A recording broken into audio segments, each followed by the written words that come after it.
अस्सलाम वालेकुम दोस्तों, तव्हांखे ज़बरदस्त जी इसके दुखां 1.5 किलोमीटर 1.5 कलाक पंध ते आबशार आहे। मुंटुफा आबशार में चवनि था, ॾाढो ख़ूबसूरत आबशार आहे। जंहिं करे हिते वॾे अंग में सियाह जेको आहे घुमण अचनि था। पाणी जेको आहे मथां जबरनि तां तेज़ीअ सां हेठि ज़मीन ते किरी रहियो आहे ऐं ॾाढो ख़ूबसूरत मंज़र पेश करे रहियो आहे। तव्हां पाण ॾिसो कुदरत जो हसीन मिज़ाज आहे। पाण सिंधियुनि में कमु थिए थो ऐं मज़र ख़ासि कहिड़ी बि असां गॾु मौजूदु आहे। मज़र ख़ासि कहिड़ी खां पाण हला वठंदासीं त हिनखे आबशार जो मज़ो कीअं थो लॻे। मज़र ख़ासि कहिड़ी किताब ॾिसो आबशार खे, एॾो ख़ूबसूरत आबशार आहे ऐं नज़ारा आहिनि। भलो आहे, ज़बरदस्त मौला जो सिस्टम आहे। कीअं तव्हां मौसम खे थो इंजॉय कयो। बहितरीनु आहे। जबलनि मां पाणी आबशार था निकिरनि।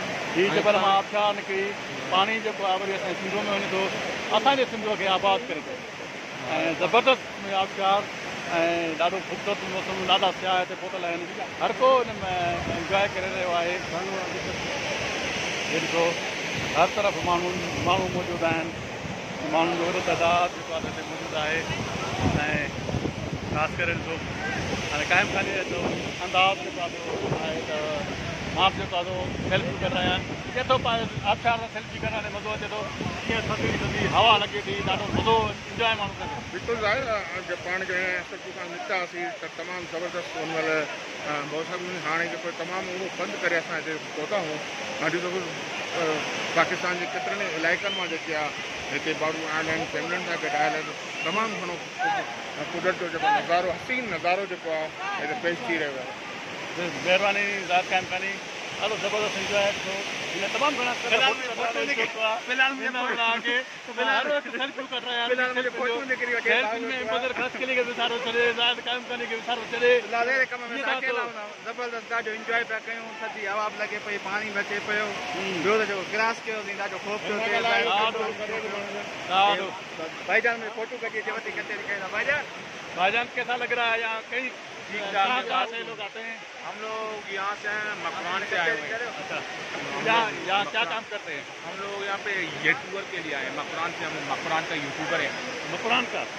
अच्छा, बलुचिस्तान से? हाँ, बलुचिस्तान से। ये कहा बहुत ज़बरदस्त। हम सुन के अच्छा, और सिंध और मकरान का जो रिश्ता है वो कदीम रिश्ता है। हाँ, बहुत वहाँ पे हमारे आते हैं आप लोग। अच्छा, तो कैसा लग रहा है आपको ये? बहुत मज़ा आ रहा है। बहुत खूबसूरती है, मतलब बहुत मज़ा आ रहा है। कोई मकरान जो दोस्त आहे असांजो, क्या नाम है भैया? जाफर खालिद, ये मेरा यूट्यूब का चैनल का नाम है। आप यूट्यूबर हैं? जी, ज़बरदस्त ज़बरदस्त। जाफर खान, आपसे बात हुई और ये खूबसूरत नज़ारे जो आप देख रहे हैं, मैं अपने जो फेसबुक पेज है मेरा। अच्छा, फेसबुक पेज है? हाँ, उसको मैं रखता हूँ। यूट्यूब भी है मगर उस पर इतना एक्टिव नहीं हूँ जितना में। अब फेसबुक पे, हाँ, फेसबुक पे नाम क्या है आपका? जाहिद राजपर नाम है मेरा। जाहिद राजपर। अच्छा, जाहिद राजपर। राजपर। हाँ, आज में ज़रूर सर्च करना और मैं भी करूँगा। हिते आबशार ले अचनि लाइ वरी इहा पुल आहे। ॾाढी पुल जीअं माण्हू चढ़े थो त जीअं हिंदोर में माण्हू लुॾंदो ईंदो आहे, ईअं हिन पुल जो मज़ो अचे थो। महिरबानी। वरी जेके सुहिणा सुहिणा ख़ूबसूरत मंदर ईंदा तव्हांखे हुन बाबति असां ॾेखारींदा रहंदासीं ऐं ॿिए कंहिं मंदर ताईं इजाज़त ॾींदा।